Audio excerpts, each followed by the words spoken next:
السلام علیکم ورحمۃ اللہ وبرکاتہ۔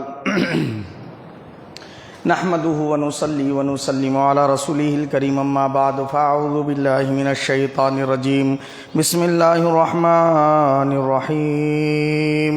وَإِذَا سَأَلَكَ عِبَادِي عَنِّي فَإِنِّي قَرِيبٌ أُجِيبُ دَعْوَةَ الدَّاعِ إِذَا دَعَانِ فَلْيَسْتَجِيبُوا لِي وَلْيُؤْمِنُوا بِي لَعَلَّهُمْ يَرْشُدُونَ۔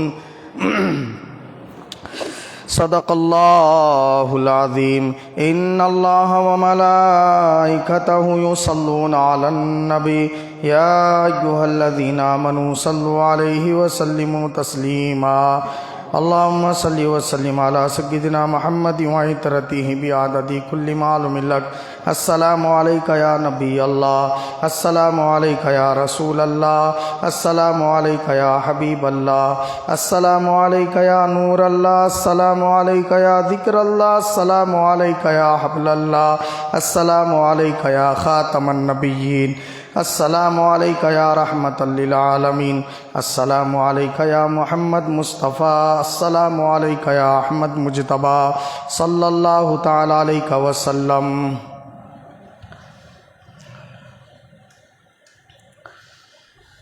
سب سے مانگو نہ قیمتی گوہر، سب سے مانگو نہ یہ قیمتی گوہر، سب کو آتا نہیں دعا دینا، سب کو آتا نہیں دعا دینا۔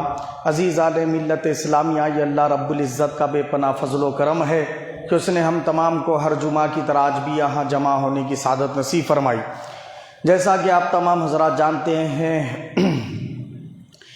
ہم نے شب معراج کے پیش نظر حال ہی میں شب معراج کا خطاب سماعت کیا۔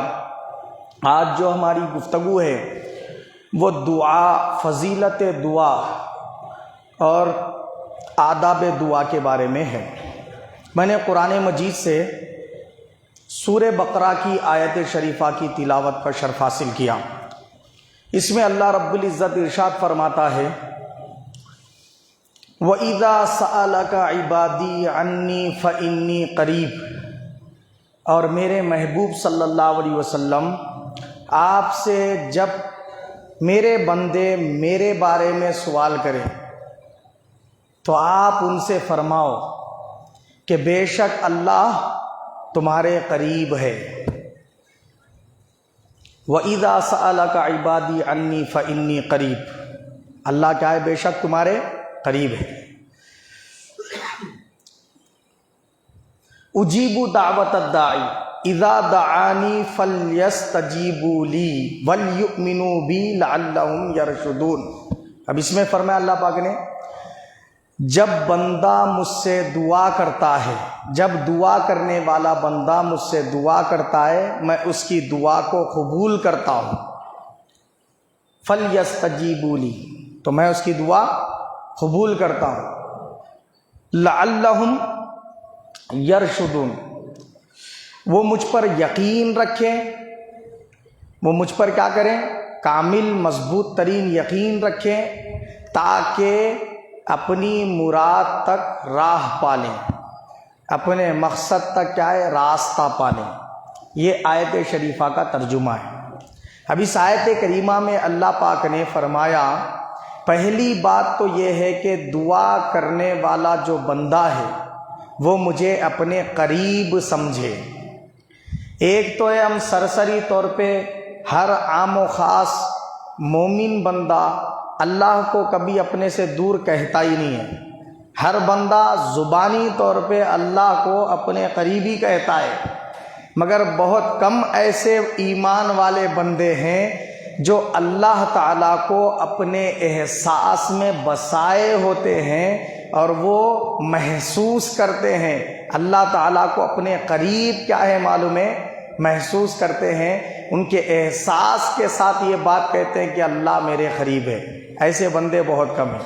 تو اللہ پاک کیا فرما رہا ہے کہ تم بھی ان بندوں کی طرح جو مجھے اپنے قریب سمجھتے ہیں، کہتے نہیں سمجھتے ہیں، ویسے بندے بن جاؤ، فرمایا اللہ پاک۔ پہلے تو ویسا اللہ پر یقین اور ایمان میں مضبوط ہو کر اللہ کو اپنے قریب تر سمجھتے ہوئے کیا کرو؟ اللہ سے دعا مانگو، اور اللہ سے جب دعا مانگو تو پھر یہ بھی یقین رکھو کہ اللہ ہماری دعا کو ضرور قبول فرمائے گا، ہماری دعا کو اللہ پاک رد نہیں فرمائے گا۔ جب اس نے دعا مانگنے کی توفیق دی ہے تو رد کیسے کر سکتا ہے؟ مانگنے کا حکم دیا ہے کہ مجھ سے مانگو میں عطا کروں گا، مجھ سے مانگو میں قبول کروں گا، تو مانگو بولنے والا خدا یہ کر سکتا ہے کہ بندہ مانگے اس کی دعا کو رد کر دے؟ تو بندے کو چاہیے کہ مانگنے کے بعد مجھے اللہ ضرور عطا کرے گا یہ یقین رکھے۔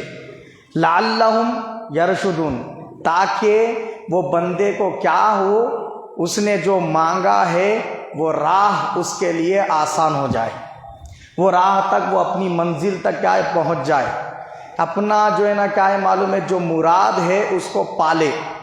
یہ اللہ پاک نے اس آیت کریمہ میں بیان فرمایا۔ اب آئیے پہلے دعا بولتے کسے ہیں؟ دعا کے لفظی معنی یہ ہے مانگنا۔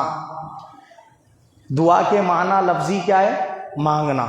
لیکن شریعت میں صرف مانگنے کو دعا نہیں بولتے، شریعت کے اندر کسی کو اپنا خالق، مالک کائنات کا بنانے والا، رزق دینے والا، زندگی موت دینے والا، ہر حاجت کا روا کر دینے والا مانتے ہوئے، معبود مانتے ہوئے اس سے مانگنے کو بولتے دعا۔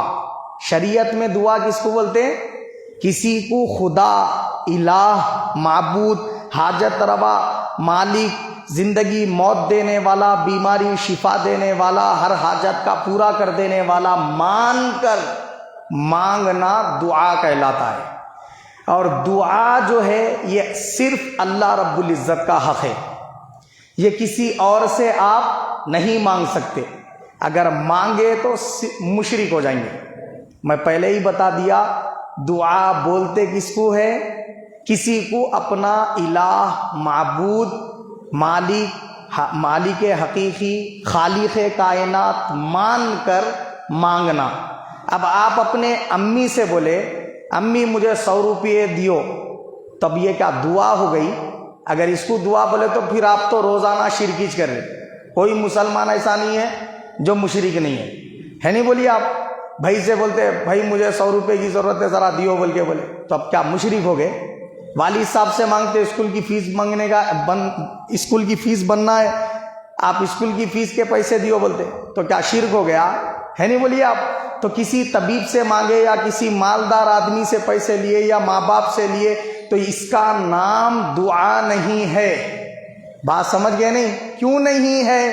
اس لیے نہیں ہے وہاں آپ مخلوق کو مخلوق سمجھ کے مانگے، ماں کو ماں سمجھ کے مانگے، باپ کو باپ سمجھ کے مانگے، دوست کو دوست سمجھ کے مانگے، بھائی کو بھائی سمجھ کے مانگے، ولی کو ولی سمجھ کے مانگے، نبی کو نبی سمجھ کے بولے بھر دو جھولی میری یا محمد۔ اس لیے یہ شرک نہیں ہے۔ کیوں شرک نہیں ہے؟ کیونکہ یہ دعا ہے ہی نہیں۔ دعا نام ہی اسی کا ہے کہ کسی کو خالق کائنات مان کر مانگے، کسی کو معبود مان کر مانگے، تب وہ دعا ہوگی اور اس وقت وہ شرک ہے۔ آ گئی بات سمجھ میں؟ اب جتنے دوسرے مذاہب کے لوگ ہیں وہ پتھر کو کیا مان رہے؟ پتھر کو کیا مان رہے؟ پوری زمین کو تیز گھومنے سے بچانے والا، اس کے ویٹ سے دھرتی کیا ہے سلو گھوم رہی بولے ہیں، لہذا یہ فائدہ مل رہا پتھر سے، پتھر معبود ہے بولے انہوں، تو اس کو معبود مان کے خود سے حاجت روا مان کے اس کو کیا کر رہے؟ مانگ رہے۔ یہ مانگنا دعا ہو گیا، اس لیے یہ شرک ہے۔ بات سمجھ گئے؟ کوئی جھاڑ سے مانگ رہا، کوئی چاند سورج ستاروں سے مانگ رہا، کیا سمجھ کے مانگ رہا؟ پوچھو اس کو۔ سورج نہیں نکلا تو دن ہی نہیں آ رہا بولے، لہذا سورج ہمارا معبود ہے بولے، تو اس کو معبود سمجھ کے مانگ رہے، چاند کو معبود سمجھ کے مانگ رہے۔ بات سمجھ رہے؟ کسی انسان کو معبود سمجھ کے مانگے، اس وقت آپ مشرک ہو جائیں گے، اور وہ ہے دعا۔ کسی کو خالق معبود یا رازق حقیقی سمجھ کر مانگے، سیدھا سیدھا آپ مشرک ہو جاتے اور یہ ہو جاتی دعا۔ اب آ گئی بات سمجھ میں؟ ہر مانگنے کو دعا بولنا جہالت ہے۔ ویسے تو انسان بغیر مانگے کے رہ ہی نہیں سکتا، بات سمجھ گئے نہیں؟ تو بغیر مانگے کے آپ رہ نہیں سکتے، لیکن مانگنے میں فرق ہے۔ اللہ سے ہم جب مانگتے اس کو خالق کائنات مان کر مانگتے، نہیں معبود حقیقی مان کر مانگتے، ہے نہیں؟ سچا معبود سمجھ کر مانگتے، شفا دینے والا، بیماری دینے والا، زندگی موت دینے والا، ہر حاجت کا پورا کرنے والا مان کر مانگتے، اس لیے وہ دعا ہے، یہ صرف اسی کا حق ہے۔ مگر جب نبی سے مانگتے تو نبی کو اللہ کا رسول سمجھ کے مانگتے، اللہ کا بھیجا ہوا سمجھ کے مانگتے۔ ولی سے مانگتے تو اللہ کے خزانے اللہ نے اسے عطا کیے اپنے فضل سے، اس لیے مانگتے۔ جیسے ظاہری دنیا میں کوئی کروڑ پتی ہے تو اس کو کروڑ پتی بنایا کون جی؟ اللہ نے ہی بنایا، تو کروڑ پتی اللہ نے بنایا، اللہ کا اس پر فضل ہوا، اس لیے کیا اس سے جا کے فقیر حضرات بھیک مانگتے، محتاج جو حضرات ہے وہ جا کے اس سے قرض لیتے، قرض حسنہ لیتے، اس طریقے کی مدد لیتے اس سے۔ تو یہ مدد لینا شرک ہے؟ نہیں ہے۔ اس کو اللہ نوازا نہیں نوازا، جس کو اللہ جو نعمت سے نوازا اس سے مانگنا شرک نہیں توحید ہے۔ شرک کب ہوگا؟ جب اس کو آپ خدا بنا لیں گے، جب اس کو آپ معبود کہہ دیں گے، جب اس کو آپ خالق کائنات کہہ دیں گے، اس وقت ہوں گی وہ دعا اور وہ شرک ہے۔ آ گئی بات سمجھ میں؟ اب دیکھیے آپ، اللہ تعالیٰ نے دعا صرف اپنے لیے خاص کر لی ہے۔ اب دعا سمجھ میں آ گئی؟ اب دعا کے معنی ڈکشنری کے اعتبار سے کیا ہوئے؟ مانگنا، مگر کیسا مانگنا؟ شریعت کی اصطلاح سے معنی یہ ہوئے خالق سمجھ کے مانگنا، معبود سمجھ کے مانگنا، حاجت روا سمجھ کے مانگنا، پوری مخلوقات کو تخلیق کرنے والا خالق سمجھ کے مانگنا۔ یہ مانگنا صرف اللہ کا ہے، کیونکہ اسی نے بنایا ہے۔ کسی نے ایک معمولی مچھر کو نہیں بنایا، مچھر کے پر کو بھی نہیں بنایا، کوئی اس میں اللہ کا شریک یا پارٹنر نہیں ہے۔ اس لیے یہ صرف سالڈ دعا اللہ کے علاوہ کسی اور سے نہیں مانگ سکتے۔ یہ ہو گئی شریعت کی اصطلاح سے بات۔ اب رہ گئی یہ بات کہ دعا مانگنے کے لیے اس کی فضیلت اور اہمیت کیا ہے؟ تو اللہ پاک نے فضیلت و اہمیت بتاتے ہوئے قرآن مجید میں کئی مقامات پہ دعا کے تذکرے بیان فرمائے۔ ایک آیت تو سورہ بقرہ کی میں نے سنا ہی دی، جس میں اللہ نے فرمایا تم مجھ سے مانگو میں تمہاری دعا قبول فرماؤں گا۔ دوسرے مقام پر اللہ پاک نے ارشاد فرمایا قُلِ ادْعُوا اللَّهَ أَوِ ادْعُوا الرَّحْمَنَ، یہ سورہ بنی اسرائیل کی آیت شریفہ آیت نمبر 110 ہے، سورہ بنی اسرائیل پارہ نمبر 15 سے۔ اس میں اللہ پاک نے ارشاد فرمایا قُلِ ادْعُوا اللَّهَ أَوِ ادْعُوا الرَّحْمَنَ أَيَّامَا تَدْعُوا فَلَهُ الْأَسْمَاءُ الْحُسْنَى۔ اس میں فرمایا کہ اے میرے محبوب صلی اللہ علیہ وسلم آپ کہہ دو، کیا کہہ دو لوگوں سے؟ کہ اللہ کو اللہ کہہ کر پکارو یا رحمان کہہ کر پکارو، اللہ سے اللہ کہہ کر دعا مانگو یا رحمان کہہ کر دعا مانگو، دونوں بھی درست ہیں، اور اللہ کے اچھے اچھے نام ہیں، صرف یہ دو ہی نام نہیں ہیں، اور بھی اچھے اچھے نام ہیں۔ اور ایک مقام پر اللہ پاک نے فرمایا کہ وَلِلَّهِ الْأَسْمَاءُ الْحُسْنَى فَادْعُوهُ بِهَا، وہاں فرمایا اللہ کے اچھے اچھے نام ہیں، تو تم جب دعا کرو تو ان ناموں کے ذریعے اللہ سے دعا کرو۔ تو قرآن مجید میں اللہ نے اپنے 99 ناموں کا ذکر فرمایا۔ کتنے ناموں کا ذکر فرمایا؟ 99 ناموں کا قرآن شریف میں ذکر فرمایا۔ تو 99 ناموں میں سے آپ الگ الگ الفاظ جب دعا کے بیان کر رہے، رزق مانگ رہے تو رزاق کہہ کے اللہ کا نام پکارنا، یا رزاق، پھر اس کو یا رزاق کہہ کر پکارتے ہوئے رزق طلب کرنا اس سے۔ جب آپ علم اگر جو ہے نا طلب کرنا چاہ رہے اللہ سے، علم میں یعنی بہت ساری کامیابیاں حاصل کرنا چاہ رہے، تو اللہ تعالیٰ سے مانگنا یہ کہہ کر یا علیم مجھے علم عطا فرما، یا علیم مجھے فائدہ دینے والے علم سے نواز دے، ہے نہیں، یا علیم میرے حافظے میں قوت عطا فرما، میرا سینہ علم کو سمجھنے کے لیے کشادہ فرما۔ اس طریقے سے آپ دعا مانگنا۔ علم مانگنا ہے تو اللہ کو علیم کہہ کر پکارنا، سماعت مانگنا ہے تو سمیع کہہ کر پکارنا، بصارت مانگنا ہے تو بصیر کہہ کر پکارنا، کلام میں قوت چاہیے تو کلیم کہہ کر پکارنا۔ بات سمجھ گئے نہیں آپ؟ اگر عمر میں درازگی چاہیے تو حی کہہ کر پکارنا۔ تو جو آپ دعا اللہ سے مانگنا چاہ رہے اس کو اس صفت کے ساتھ پکارے تو اس دعا میں زیادہ قبولیت پیدا ہوتی، کیونکہ اللہ نے خود فرمایا ہے وَلِلَّهِ الْأَسْمَاءُ الْحُسْنَى، اللہ کے بہت اچھے اچھے نام ہیں، فَادْعُوهُ بِهَا، تو تم ان کے ذریعے اللہ کو پکارو۔ تو ایک ہی نام اے اللہ اے اللہ اے اللہ بول کے نہیں پکارنا، دعا میں یا رب العالمین بول کے دعا مانگنا، یا رحم الراحمین بول کے دعا مانگنا، یا حل المشکلات بول کے دعا مانگنا، یا رحمان یا رحیم بول کے دعا مانگنا، یا کریم بول کے دعا مانگنا، یا ستار یا غفور بول کے مغفرت کی دعا مانگنا۔ اس طریقے سے اللہ کو الگ الگ ناموں کے ذریعے پکارنا۔ اب بعض بندے ایسے ہوتے اتنی ساری دعا ان کے لیے ہارڈ ہو جاتی، مشکل ہو جاتی، تو اللہ پاک نے ان بندوں کے لیے فرمایا قُلِ ادْعُوا اللَّهَ أَوِ ادْعُوا الرَّحْمَٰنَ، اے میرے محبوب ان بندوں سے فرما دو وہ رحمان کہہ کر پکارے یا اللہ کہہ کر پکارے، ہے تو یہ سب اللہ ہی کے نام۔ اللہ کہہ کر بھی کوئی بندہ دعا مانگتا ہے تو بھی اس کی دعا اللہ سے ہی ہو رہی، لہٰذا اس کا وہ مانگنا بھی اللہ تعالیٰ کے یہاں قابل قبول ہے۔ اگر کسی بندے کو میرے اور بھی نام لے کر دعا مانگنے کا طریقہ آتا ہے وہ اور بھی ناموں سے مجھے پکارے، یہ مجھے محبوب ہے فرمایا اللہ پاک نے، وہ اور بھی میرے نام لے کر میری شان اور عظمت بیان کرتے ہوئے مجھ سے مانگے تو میں اس کی دعا کو قبول فرماؤں گا۔ یہ ہو گیا اللہ تعالیٰ کی طرف سے دعا کا طریقہ جو اللہ پاک نے ہم کو سکھایا۔ ایک دوسرا یہ کہ دعا مانگے تو فضیلت کیا ہے۔ حدیث پاک میں رسول اللہ صلی اللہ علیہ وسلم نے ارشاد فرمایا، کیا ارشاد فرمایا؟ آقا علیہ السلام نے فرمایا انا معہو، کہ میں اس کے ساتھ ہوتا ہوں، میں اس کے ساتھ ہوتا ہوں۔ کس کے ساتھ ہوتا ہوں؟ اس بندے کے ساتھ ہوتا ہوں اذا دعانی، جب وہ مجھ سے دعا مانگتا ہے۔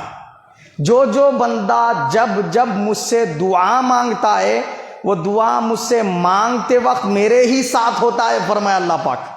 بات سمجھ رہے نہیں سمجھ رہے؟ جیسے فرمایا نا ان اللہ مع الصابرین، بے شک اللہ صبر کرنے والوں کے ساتھ ہے، ویسے اللہ پاک نے فرمایا بے شک میں دعا مانگنے والے کے ساتھ ہوں فرمایا اللہ پاک۔ جب تک وہ دعا مانگتا رہتا ہے میرے ہی صحبت میں ہوتا ہے، میرے ہی ساتھ ہوتا ہے، اس کو دعا مانگنے تک میری قربت نصیب ہوتی ہے فرمایا۔ ایک تو یہ بات ہو، سب کچھ خدا سے مانگ لیا، ایک اس کو مانگ کر اٹھتے نہیں ہے ہاتھ میرے اس دعا کے بعد۔ اور کیا چاہیے ایک بندے کو؟ جب اللہ تعالیٰ خود وہ بندے کے ساتھ ہو، اس سے زیادہ بڑی نعمت اور کیا ہو سکتی ہے نہیں؟ وہ بھی بغیر مانگے کہ اللہ اس بندے کے ساتھ ہو جائے، دعا مانگنا شروع ہی کر رہا ہے اللہ ساتھ ہو جا رہا ہے، اس سے بڑھ کر ایک بندے کے لیے اور کیا شرف و فضیلت کی بات ہوگی۔ تو عزیزان ملت اسلامیہ یہ پہلا شرف ہے جو دعا مانگنے والے کو اللہ کی طرف سے عطا ہوتا ہے۔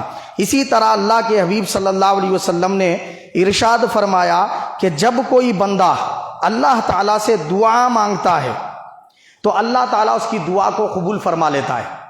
اگر وہ بندہ پچھلی زندگی میں اس پر جو بلائیں اتر چکی، جو بیماریاں آ چکی، جو آفتیں آ چکی، اس کے دفع کرنے کے لیے دعا کرتا ہے تب بھی اللہ پاک اس دعا کو قبول فرما لیتا ہے۔ اگر وہ مستقبل میں فیوچر میں ابھی آئی نہیں بلا مصیبت، آئندہ نہیں آنا میرے اوپر بول کے اب سے ہی مانگ رہا ہوں انہیں، تو اللہ کے حبیب فرمائے یہ دعا بھی اللہ قبول فرما لیتا ہے۔ اور جو مستقبل میں آفات و بلیات سے بچاؤ کے لیے بندہ دعا کرتا ہے تو رسول پاک نے فرمایا وہ دعا ادھر سے اٹھتی ہے اور اللہ کی طرف سے آفت اور بلیات نازل ہوتی ہیں۔ اب یہ دونوں کا کشتی والا مقابلہ شروع ہو جاتا بولے سرکار۔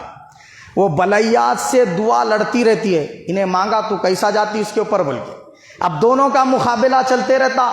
سرکار فرمائے قیامت کا دن آ جائیں گا مگر وہ بلا اس کے اوپر اتریں گی نہیں۔ وجہ کیا ہے؟ وجہ یہ انہیں پہلے ہی مانگ لیا مجھے آفات سے بچا لے، پہلے ہی مانگ لیا بلیات سے بچا لے، ہے نہیں بولو، پہلے ہی مانگ لیا مہلک امراض اور وباؤں سے بچا لے، تو پہلے ہی وہ بندہ مانگتا رہا، اللہ پاک اس کو اس طریقے سے وہ قبول کر کے بلاؤں کو ٹال دیتا ہے۔ اور وہ بلاؤں میں وہ دعا میں جھگڑا چلتا ہی رہتا ہے مگر وہ بلا اس بندے پر نازل نہیں ہو سکتی، فرمایا سرکار نے۔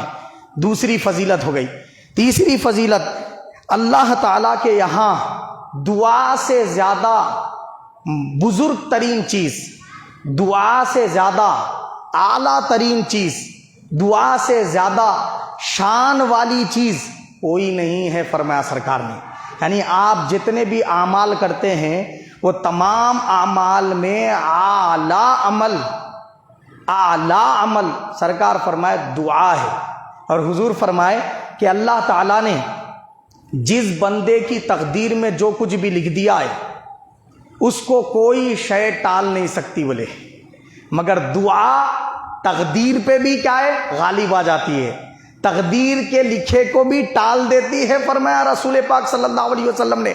یعنی تقدیر میں اگر اللہ نے آپ کے حق میں لکھا کہ آپ غریب رہیں گے، آپ نے اللہ سے مانگا مولا مجھے وسعت عطا فرما، روزی میں ترقی عطا فرما، اور اس کے لیے حلال رزق حاصل کرنے کے لیے جد و جہد آپ کرنے نکل گئے، تو اللہ کے حبیب نے فرمایا من جدہ وجدہ، جو کوشش کیا وہ پایا۔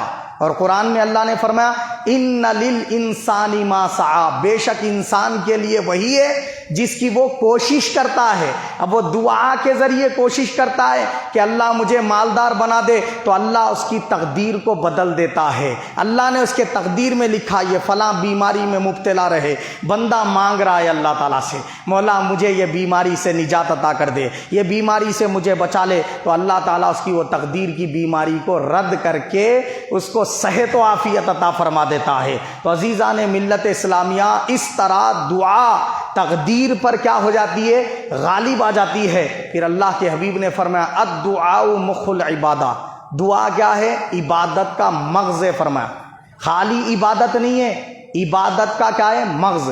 جیسے کیلا ہوتا نا، کیلا اس کا چھلکا کیا کرتے؟ نکال کے پھینک دیتے، مغز کو کھاتے، تو اصل کیلے کا چھلکا نہیں ہے، اصل مغز ہے نہیں، چھلکا تو پھینکنے کی چیز ہوتی۔ تو اللہ کے حبیب صلی اللہ علیہ وسلم فرما رہے کہ جو کچھ بھی آپ عبادت کر رہے ہیں، نماز پڑھ رہے ہیں، روزہ رکھ رہے ہیں، زکوٰۃ دے رہے ہیں، قربانی کر رہے ہیں، حج کر رہے ہیں، جو کچھ بھی عبادات اللہ کے حکم سے آپ بجا لا رہے، ان عبادات کا مغز کیا ہے؟ دعا ہے، فرمایا سرکار نے۔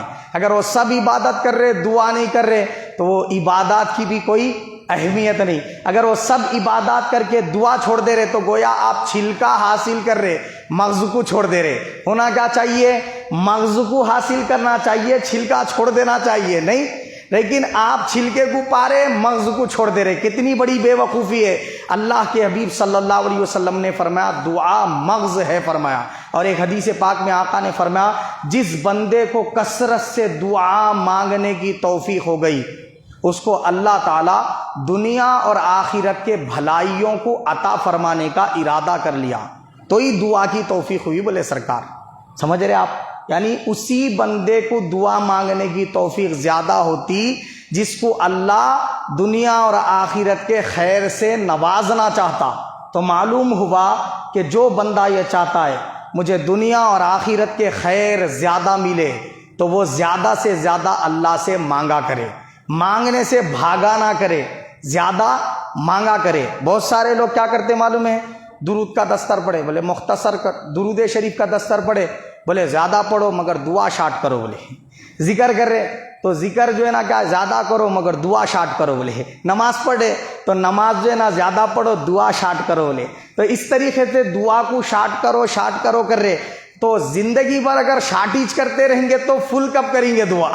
بولیے آپ، شارٹ کٹ میں پتلے گلیوں سے نکلتے رہیں گے تو پھر زیادہ دعا آخر زندگی کے کون سے لمحے میں کریں گے؟ تو اللہ کے حبیب نے زندگی میں جتنا زیادہ زور دعا پر دیا ہے نا کسی اور چیز پر نہیں دیا ہے۔ بات سمجھ رہے آپ؟ دیکھیے آپ قرآن مجید میں بھی درود شریف پڑھ لیجیے، اللہم صلی وسلم علی سیدنا محمد وعطرتی بعدد کل معلوم لک صلاۃ و سلام علیک یا رسول اللہ۔ اللہ پاک نے قرآن مجید میں فرمایا فلولا اذ جاءہم بأسنا تضرعوا ولکن قست قلوبہم۔ کیا فرمایا؟ قرآن مجید میں 7ویں پارے میں سورہ انعام کی آیت نمبر 43 ہے۔ اس میں فرمایا تو کیوں ایسا نہیں ہوا جب ان پر مصیبت آئی تو وہ ہماری طرف سختی سے گڑ گڑاتے ہوئے دعا نہ کیے۔ کیا بات فرمائی کہ بندوں کے لیے ایسا کیوں نہیں ہوا جب ان پہ مصیبت آئی، آفت آئی تو اللہ کے حضور شدت کے ساتھ، دل کی گہرائیوں کے ساتھ رجوع ہوتے، توبہ کرتے، گریہ و زاری کرتے، اللہ انہیں مصیبت سے نجات عطا فرما دیتا۔ یہ اللہ پاک نے خود فرمایا۔ تو معلوم ہوا مصیبت آنے پر، آفات آنے پر، بلیات آنے پر عاملوں کے پاس نہیں بھاگنا، اللہ کی چوکھٹ پہ آنا، اللہ کے حضور گڑ گڑانا، آنسو بہانا، اپنے گناہوں پر شرمندہ ہونا اور توبہ استغفار کرتے ہوئے اللہ کے حضور دعا کرنا، یہ اللہ نے حکم دیا ہے۔ اسی طریقے سے قرآن مجید میں اللہ پاک نے فرمایا ان الذین یستکبرون عن عبادتی سیدخلون جہنم داخرین۔ یہ جو آیت سنائی 24ویں پارے سے سورہ مومن کی آیت نمبر 60 ہے، 60۔ اب اس آیت میں اللہ پاک نے فرمایا بے شک جو لوگ میری عبادت سے دور بھاگتے ہیں، غرور کرتے ہیں، اکڑتے ہیں، ایسے بندوں کو میں عن قریب جہنم میں داخل کر دوں گا۔ تمام مفسرین نے کہا یہاں جس عبادت کی اللہ نے بات کی ہے نا، وہ عبادت دعا ہے۔ کیا ہے؟ دعا ہے۔ دعا کو اللہ نے عبادت کہا اور عبادت کہہ کے فرمایا جو بندے مجھ سے مانگنا چھوڑ دیتے ہیں اور اکڑتے پھرتے ہیں وہ بندوں کو میں عن قریب جہنم میں داخل کر دوں گا، ان کو میرا عذاب دوں گا، فرمایا اللہ پاک نے۔ تو دعا سے گریز نہیں کرنا چاہیے، دعا سے بھاگنا نہیں چاہیے، ورنہ جہنم کا عذاب ہمارا منتظر ہوگا، آفات و بلیات ہمارے منتظر ہوں گے۔ اللہ کے حبیب نے حدیث پاک میں اس کی وضاحت کرتے ہوئے ارشاد فرمایا کہ اللہ فرماتا ہے جو بندہ مجھ سے مانگنا چھوڑ دے گا میں اس پر اپنا غضب نازل کر دوں گا۔ کیا فرمایا؟ میں اس پر اپنا غضب نازل کر دوں گا۔ اسی طریقے سے فرمایا اللہ تعالیٰ نے حدیث قدسی میں فرمایا، حدیث قدسی میں فرمایا کہ جو کوئی بندہ مجھ سے دعا مانگتا ہے تو میں اس کو ضرور عطا کرتا ہوں اور اس کو ہلاکت سے بچا لیتا ہوں۔ دیکھو حدیث پاک ہے کہ دعا سے عاجز نہ ہو کہ کوئی شخص دعا کے ساتھ ہلاک نہ ہوگا، فرمایا سرکار نے۔ یعنی دعا مانگنے سے رکے نہیں، دعا مانگنا چھوڑے نہیں، کیونکہ کوئی بندہ اگر کثرت سے اللہ سے دعا مانگنے والا ہے تو ویسے بندے کو اللہ عذاب سے، بلاؤں سے، حادثات سے ہلاک نہیں فرمائے گا، اپنے قہر و غضب کا شکار ہونے نہیں دے گا۔ اسی طرح اللہ کے حبیب نے فرمایا دعا مسلمانوں کا ہتھیار ہے۔ دنیا کس سے لڑی؟ بم سے لڑی، جراثیم سے لڑی، کس سے لڑی دیکھتے جائیے آپ۔ لیکن اللہ تعالیٰ کیا فرما رہا ہے؟ اللہ کے حبیب کیا فرما رہے ہیں کہ مومن کا ہتھیار دعا ہے، انہیں دعا سے مقابلہ کرتا۔ کافر بھروسہ کس پہ کرتا؟ ہتھیار پہ۔ اور مومن بھروسہ کس پہ کرتا؟ اللہ کی ذات پہ۔ اس لیے انہیں ہاتھ اٹھاتا، اللہ سے مانگتا، مولا میں بے سر و سامان ہوں لہذا میری مدد فرما۔ تو اب اللہ کا لشکر کتنا بڑا ہے، جدھر دیکھو اس کا ہی لشکر ہے نہیں بولا آپ؟ مچھر اس کا لشکر ہے، کیڑے مکوڑے اسی کا لشکر ہے، ابابیل اسی کا لشکر ہے نہیں؟ دنیا کے اندر جتنے جانور ہیں، چرند پرند ہیں، ملائکہ ہیں، انسان ہے، اجینہ ہے، ان میں کتنے ایسے ہیں جو سب کچھ اللہ کا کیا ہے؟ لشکر ہے۔ آسمان بھی اللہ کا لشکر ہے، زمین بھی اللہ کا لشکر ہے، زمین کے ذرات اللہ کا لشکر ہے، پہاڑ اللہ کا لشکر ہے۔ جب جہاں سے چاہے جس کو چاہے برباد کر سکتا ہے اللہ رب العزت۔ تو مومن کو ضرورت ہی نہیں ہے ساتھ میں وہ جو ہے نا کیا ہے ہتھیاروں کا بوجھ اٹھا کے ویٹ لے کے چلنے کی، وہ صرف ہاتھ اٹھاتا، اللہ سے دعا کرتا۔ دیکھو میدان بدر میں 1000 کا لشکر لے کے آئے تھے کافرین، اور صحابہ اکرام کتنے تھے؟ 313۔ اور 313 صحابہ اکرام کے ساتھ رسول پاک صلی اللہ علیہ وسلم ہیں، اور سب روزے کی حالت میں ہیں۔ تلواریں ایسی کہ ایک مارے تو ٹوٹ جائے، ڈھالیں ایسی گھوسا مارے تو پھٹ جائے، ایسی ایسی ڈھالیں، ایسی ایسی تلواریں ہیں، زنگ آلود تلواریں ہیں، اور 313 میں سے صرف 70 افراد گھوڑے اور اونٹوں پہ ہے، باقی پورے پیدل۔ اب بولو یہ لوگ فتح پا سکتے؟ ظاہری سامان، ساز و سامان ان کے پاس ایسا نہیں ہے جنگی کہ جس کے ذریعے فتح ان کی یقینی نظر آئے، مگر اللہ رب العزت نے ان کی ایسی دستگیری و مدد فرمائی۔ سرکار کے ہاتھ اٹھا کر دعا کرنے پر حضور نے کیا دعا فرمائی؟ مولا یہ جو 313 نظر آ رہے نا، بس اتنے سے، اب اگر یہ کٹ گئے کوئی تیرا روئے زمین پہ نام لینے والا نہیں رہے گا۔ بولے مولا ان کی دستگیری و مدد فرما۔ سرکار کی دعا اللہ نے قبول فرمائی۔ مدد کیسے فرمائی؟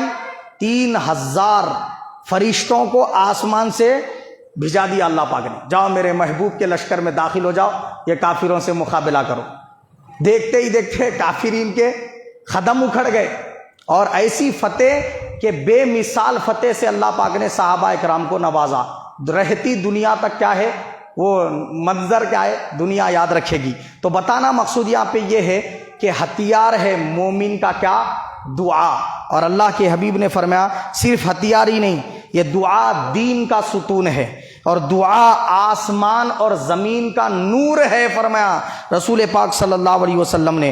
اسی طرح حضور پاک صلی اللہ علیہ وسلم نے فرمایا جو بلا اتر چکی ہے اور جو آگے فیوچر میں مستقبل میں اترنے والی ہے، اور وہ دعا واحد چیز ہے جو سب سے نفع دینے والی ہے۔ وہ بلاؤں سے بھی جو اتر چکی، وہ جو اترنے والی ہے آگے، وہ تمام بلاؤں سے بچا لینے والی شے کیا ہے؟ دعا ہے، فرمایا یہ ساری فضیلتیں دعا کی۔ اور دعا نہیں مانگے تو اللہ نے فرمایا جو مجھ سے دعا نہیں مانگتا میں اس کو اپنا عذاب دوں گا۔ حدیث پاک میں حضور نے فرمایا جو دعا نہیں مانگتا میں اس پر میرا غضب نازل فرماؤں گا۔ یہ حدیث پاک میں دعا نہیں مانگنے والے کے لیے وعید بتائی گئی۔ اب یہ تو ہو گئی دعا کی فضیلت اور دعا نہ مانگنے پر وعید۔ اب آئیے دعا کے جو ہے نا کیا ہے، کون سے اوقات افضلیت والے ہیں، کن اوقات میں دعا مانگنی چاہیے۔ دعا مانگنے کی فضیلت بھی ہو گئی، دعا کے معنی بھی ہو گئے، اور دعا کے کیا ہے معلوم ہے، نہیں مانگنے پر عذابات کیا ہوں گے وہ بھی ہم سماعت کر چکے۔ اب دعا مانگنے کے لیے طریقہ اللہ کے حبیب صلی اللہ علیہ وسلم نے بتایا کہ بندہ کیا کرے، اللہ تعالیٰ سے دعا جب بھی مانگ رہا ہو پہلے اللہ کی حمد و ثنا کرے۔ کیا کرے؟ اللہ کی حمد و ثنا کرے۔ اللہ کی ایسی حمد و ثنا کرے جیسی اللہ نے خود قرآن میں بیان فرمائی، جیسے الحمدللہ رب العالمین الرحمن الرحیم مالک یوم الدین قل هو اللہ احد اللہ الصمد لم یلد ولم یولد ولم یکن لہ کفوا احد۔ اور اللہ کے حبیب نے فرمایا اللہ کے جو 99 نام قرآن مجید میں اللہ نے ذکر فرمائے، ان ناموں کو لے، ان ناموں کو اپنی زبان سے کیا کرے، اللہ کے حضور بیان کرے۔ کیا؟ تو اللہ تعالیٰ نے جو قرآن مجید میں بسم اللہ الرحمن الرحیم کہا اس کو جو ہے نا بیان کرے دعا میں۔ الف لام میم اللہ لا الہ الا هو الحی القیوم، حضور نے فرمایا اس میں اللہ کا اسم اعظم پوشیدہ ہے۔ جو بندہ اسم اعظم کے وسیلے سے اللہ سے دعا مانگتا ہے اللہ دعا کو قبول فرما لیتا ہے۔ ایسے ہی فرمایا سرکار نے لا الہ الا انت سبحانک انی کنت من الظالمین پڑھ کے جو بندہ دعا کرتا ہے اللہ قبول فرما لیتا ہے۔ یا حی یا قیوم برحمتک استغیث کہہ کر اللہ سے دعا مانگو تو اللہ قبول فرما لیتا ہے۔ بسم اللہ الرحمن الرحیم میں اللہ کا ایک ایسا نام ہے کہ یہ پڑھ کر دعا کی جائے تو اللہ رد نہیں فرماتا۔ تو آپ کیا کریں، یہ آیات مبارکہ اور قرآن شریف میں جو اللہ نے اپنی شان بیان فرمائی اس شان کا تذکرہ کریں، کیونکہ ہمیں تو اللہ کی شان بیان کرنا ہی نہیں آتا، تو نقل کر لیں، جو اللہ نے خود اپنی شان بیان فرمائی اسی کی نقل کر دیں، اور رسول پاک نے جو شان اللہ کی بیان فرمائی اسی کو سنا لے اللہ تعالیٰ کے حضور، مولا تیری یہ شان ہے، تیری یہ عظمت ہے، اس کی بڑائی کا تذکرہ کرے، اس کی عظمت کا ذکر کرے۔ اس کے بعد کیا کرے، رسول پاک صلی اللہ علیہ وسلم پر درود پڑھے۔ اللہ کے حبیب نے فرمایا جس دعا میں مجھ پر اور میری آل پر درود نہیں پڑھا جاتا وہ دعا بغیر پر والے پرندے کی طرح ہے، فرمایا سرکار نے۔ یعنی بغیر پر والا پرندہ اڑ سکتا؟ پراں کاٹ دیے تو نہیں اڑ سکتا نا، پر والا ہی پرندہ اڑ سکتا۔ تو حضور فرمائے جو چاہتا ہے دعا میں قبولیت کا اثر آ جائے، وہ دعا سیدھا عرش الہی تک چلی جائے، تو وہ مجھ پر درود پڑھے۔ کیا کرے؟ اول و آخر درود پڑھے۔ تو پہلے اللہ کی حمد و ثنا، اس کے بعد کیا کرے؟ درود شریف، جو آپ کو یاد ہو پڑھے۔ افضل درود پڑھنا چاہتے تو جو نماز میں ہم پڑھتے وہ درود سب سے افضل درود ہے، وہ پڑھ لیں۔ اب اس کے بعد کیا کریں؟ اپنی اور جو ہے نا اپنے ماں باپ کی اور تمام مسلمان مرد و عورتوں کی کیا ہے؟ مغفرت کی دعا کریں۔ حدیث پاک میں ہے جو بندہ اپنے لیے اور تمام مومنین مومنات مسلمین مسلمات کے لیے مغفرت کی دعا مانگتا ہے روزانہ دن میں 25 مرتبہ اور ایک حدیث میں 27 مرتبہ 25 یا 27 مرتبہ گن کر جو بندہ دن بھر میں اپنے لیے اور سارے مومن مرد و عورتوں کے لیے مغفرت کی دعا کرتا ہے، اللہ وہ بندے کا نام اپنے ایسے بندوں میں لکھ دیتا ہے جن کی وجہ سے آسمان سے بارش نازل ہوتی ہے، جن کی وجہ سے دوسروں کی دعائیں قبول ہوتی ہیں، جن کی وجہ سے مخلوق کو رزق دیا جاتا ہے۔ ایسے بندوں میں وہ بندے کا نام لکھ دے گا اور اس کو مستجاب الدعوات بنا دے گا، مطلب وہ کبھی بھی دعا کرے گا تو اللہ اس کی دعا رد نہیں کرے گا، مگر شرط کیا ہے؟ یہ دعا روز مانگتے رہنا انہیں۔ دن میں کتنے بار؟ 25 بار یا 27 بار۔ اب اس کو عربی میں بولنا ہے تو کیسا بولیں گے؟ اللہم اغفر للمؤمنین والمؤمنات والمسلمین والمسلمات۔ کیا ہے؟ اللہم اغفر للمؤمنین والمؤمنات والمسلمین والمسلمات۔ یہ دعا 25 یا 27 بار روزانہ پڑھنا اپنے معمولات میں کر لیں گے تو آپ کے گناہ بھی معاف ہوتے رہیں گے، ساتھ میں آپ اللہ کے محبوب بندے بن جائیں گے، ایسے کہ کبھی آپ کی دعا رد نہیں کی جائے گی۔ ٹھیک ہے؟ تو اس لیے پہلے کیا کرے؟ دعا مانگ رہے تو اللہ کی حمد و ثنا، پھر اس کے بعد درود شریف، اس کے بعد اپنے اور اپنے ماں باپ کی اور سارے مومنین مومنات کی مغفرت کی دعا کرنا۔ اب اس کے بعد پہلے آخرت مانگنا۔ آخرت کا مطلب ایمان پہ خاتمہ، قبر کے عذاب سے نجات، آخرت کے حشر کے میدان کی سختیوں سے نجات، وہاں کے بھوک پیاس سے نجات، پھر دوزخ سے نجات، پل صراط پہ گزرنے میں آسانی اور جنت کے اعلیٰ مراتب و درجات، یہ اللہ سے مانگنا۔ یہ مانگنے کے بعد اب دنیا کی طرف آنا۔ اب دنیا کے کیا چیزیں مانگنا چاہ رہے آپ؟ تو وہ چیزوں کو آپ مانگنا دنیا کے۔ مانگ لینے کے ساتھ ساتھ اب جب اختتام پہ پہنچ رہے، جو بھی اپنی حاجت ہے وہ رکھ دینے کے بعد اختتام پہ پہنچ رہے، ختم کر رہے اب دعا، تو پھر ختم کرتے وقت کسی نہ کسی اللہ کی محبوب ترین چیز کا وسیلہ لینا۔ دیکھو آپ حضرت موسیٰ کلیم اللہ علیہ السلام جب کبھی دوسرے پارے میں ہے آخری صفحے پر آیت وقال لهم نبیہم ان آیت ملکہ ان یأتیکم التابوت فیہ سکینۃ من ربکم وبقیۃ مما ترک آل موسیٰ وآل ہارون تحملہ الملائکہ۔ کیا ہوا؟ موسیٰ کلیم اللہ اور ہارون علیہ السلام کے چھوڑے ہوئے چیزیں تھے سکینے تابوت میں، ایک صندوق میں۔ وہ صندوق کو کیا کرتے تھے موسیٰ کلیم اللہ؟ جنگوں کے موقع پر سامنے رکھتے تھے۔ بنی اسرائیل کے دلوں کو سکون ملتا تھا اس کے ذریعے۔ کیوں ملتا تھا؟ اس میں انبیاء کے متبرک چیزیں تھے، موسیٰ علیہ السلام کا لوٹا، موسیٰ علیہ السلام کا عصا، موسیٰ علیہ السلام کے نالین، ان کا عمامہ، حضرت ہارون علیہ السلام کا عمامہ، داؤد علیہ السلام کے ہاتھ کے بنے ہوئے برتن، حضرت یوسف علیہ السلام کی قمیص مبارک، سلیمان علیہ السلام کی انگوٹھی مبارک، اور جو ہے نا کیا ہے حضرت ابراہیم خلیل اللہ علیہ السلام کے کچھ تبرکات اس طریقے سے اس کے اندر رکھے ہوئے تھے۔ اس کو حضرت موسیٰ علیہ السلام وسیلہ بناتے تھے، اے اللہ یہ تابوت کا واسطہ، اس میں موجود متبرک اشیاء کا واسطہ ہمیں اس جنگ میں فتح عطا فرما۔ تو اللہ تعالیٰ موسیٰ کلیم اللہ اور بنی اسرائیل کو وہ جنگ میں فتح عطا فرما دیتا تھا۔ وہ تابوت کی برکت سے بارش نہیں ہوتی، اس کو رکھ کے دعا کرتے تھے، بارش ہو جاتی تھی۔ اگر کوئی بیمار ہوتا، اس وبا کے دور ہونے کی کوئی صورت نہیں دکھتی، تو اس کو رکھ کر اللہ کے حضور دعا کرتے، وہ مصیبتیں دور کر دی جاتی۔ تو بنی اسرائیل کے پاس تابوت سکینہ تھا. اس کا ذکر اللہ نے قرآن مجید میں فرمایا، اور قرآن میں ایمان والوں کو، ہم ایمان والوں کو حکم دیا، یا ایھا الذین آمنوا اتقوا اللہ وابتغوا الیہ الوسیلہ، اے ایمان والو اللہ سے ڈرو اور اللہ کی بارگاہ میں وسیلہ تلاش کرو. کیا فرمایا؟ وسیلہ تلاش کرو. بخاری شریف میں ہے، بنی اسرائیل کے 3 افراد ایک جنگل سے گزر رہے تھے، اور کیا ہوا، بارش ہوئی، طوفانی ہوائیں چلی تو ایک غار میں داخل ہو گئے. اب وہ غار میں داخل ہوئے تو ایک بڑا سا چٹان آ کے غار کے منہ پہ لگ گیا. اب وہ اندر قید ہو گئے، باہر نکلنے کا کوئی راستہ نہیں. تو بخاری میں حدیث پاک ہے، حضور نے بیان فرمایا، انہوں نے اللہ سے دعا شروع کی. پہلے نے کہا، مولا میں میرے والدہ کی بہت خدمت کرتا ہوں، اگر میری وہ نیکی کی تیری بارگاہ میں کوئی اہمیت ہے تو مولا اس نیکی کا واسطہ یہ پتھر کو اتنا ہٹا دے کہ ہم آسمان دیکھ سکیں. اللہ نے ہٹا دیا. نیکی کو، خود کی نیکی کو وسیلہ بنا سکتے، اور بنی اسرائیل کے افراد نے وسیلہ بنایا، اللہ نے قبول فرمائی.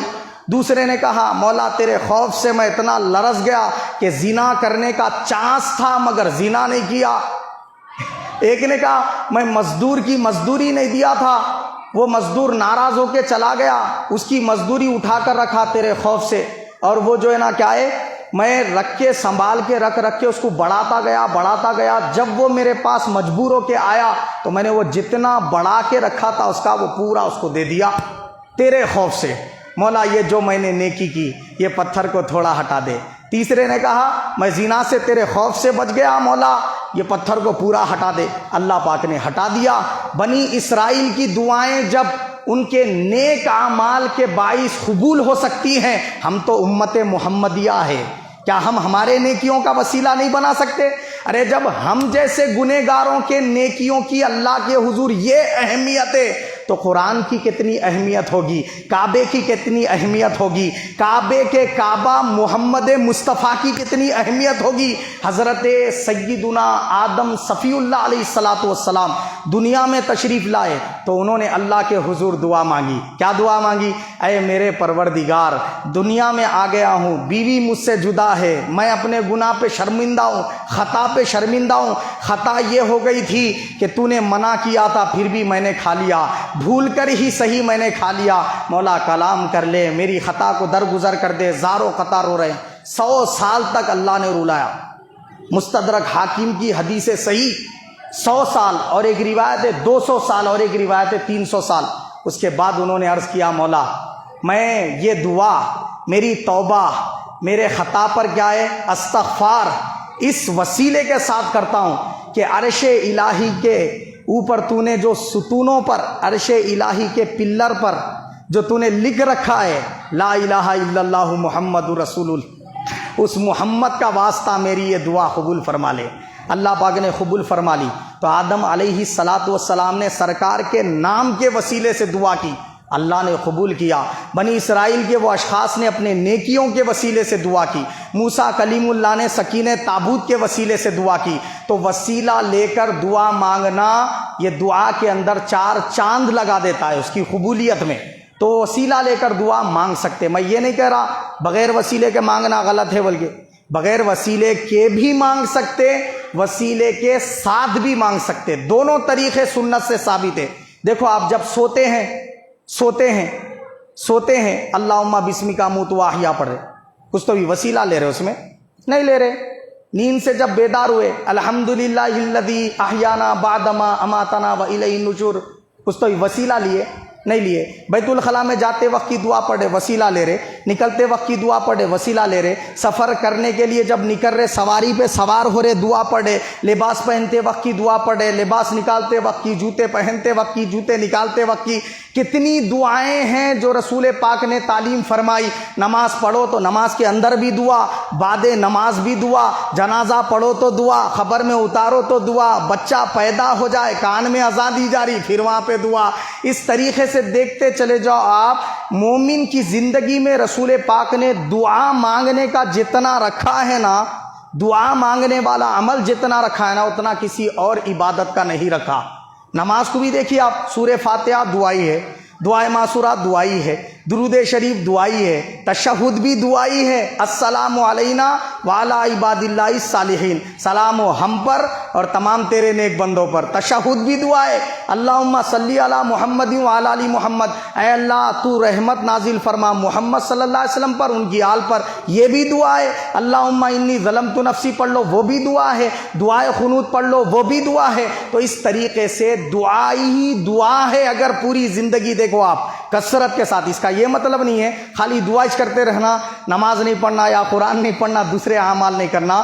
بتانا مقصود یہ ہے کہ دعا سرکار دو جہاں صلی اللہ علیہ وسلم نے اس کی بہت اہمیت بتائی ہے، تو اس کو وسیلے کے ساتھ مانگے، پھر آخر میں پھر درود پڑھ لیں۔ اس طریقے سے یہ دعا کے آداب کو بجا لائیں۔ اور دعا مانگنے والا شخص بہتر ہے سب سے پہلے کچھ نہ کچھ صدقہ خیرات کر لے یا کوئی نیکی کر لے۔ قرآن شریف پڑھنے کے بعد بھی دعا کرے تو قبول ہو جاتی ہے۔ ہر فرض نماز کے بعد جو بندہ دعا کرتا ہے اس کی دعا قبول کی جاتی ہے۔ اذان ہوتے ہی جو دعا کی جاتی ہے قبول کر لی جاتی ہے۔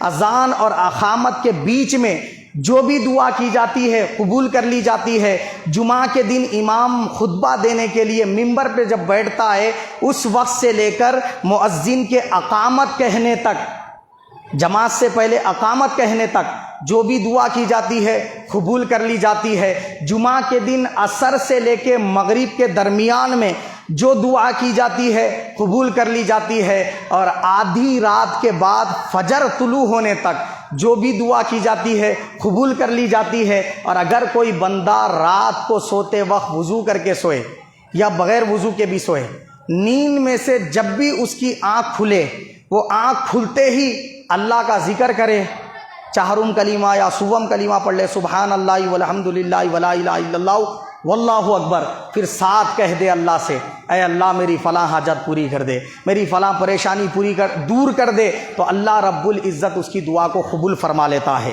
وضو کرنے کے بعد بھی دعا قبول کر لی جاتی ہے، سنت و نوافل کے ادائیگی کے بعد قبول کر لی جاتی ہے۔ یہ سب کیا ہے؟ دعا کی قبولیت کے اوقات ہے۔ مگر ایک بات ذہن نشین کر لے، وہ بدن جو حرام لقمہ کھانے کا عادی ہے، سود خوری کرتا رہتا ہے یا حرام چیزیں کھاتا ہے، شراب پینے میں زندگی بسر کرتا ہے یا جوے کھیل کر پیسہ کماتا ہے وہی کھاتا ہے، تو حرام غذا جو بندہ کھاتا ہے کما کر یا کسی کے ذریعے سے اس تک پہنچی اور وہ کھانے والا ہوتا ہے، تو اللہ کے حبیب نے فرمایا اس کی دعا سے اللہ قبولیت کا اثر ختم کر دیتا ہے۔ اگر کوئی بندہ یہ چاہتا ہے میری دعا میں قبولیت کا اثر رہے اور زیادہ رہے، بھرپور رہے، تو وہ حلال کمائی کمائے، حلال لقمے کھانے کی فکر کرے، حرام سے اجتناب کرے، تو انشاءاللہ تعالیٰ اس کی دعا اللہ پاک ہر وقت قبول فرمائے گا۔ اللہ تعالیٰ سے دعا ہے اللہ پاک مجھے اور آپ سب کو حق قبول کرنے، اس پر عمل کرنے کی توفیق عطا فرمائے۔ آمین ثم آمین وما علینا الا